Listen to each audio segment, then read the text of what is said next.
Hello, Regal Wedding Singer. I will teach you how to crack your back using the lay back technique. All it is to focus. Your foot plant on the floor and then your hand shifting to crack your back. Let's get to it. Let me show you how it's done. First, you lay back and relax.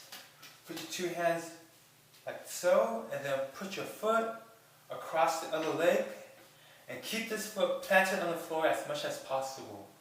Then use your other hand, opposite hand, and cross over. And then you can hear it crack.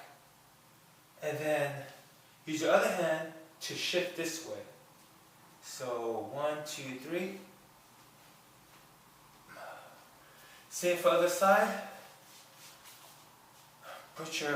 Cross the other leg, plant your foot on the other side, keep it planted, put your other hand on the other side, and then shift.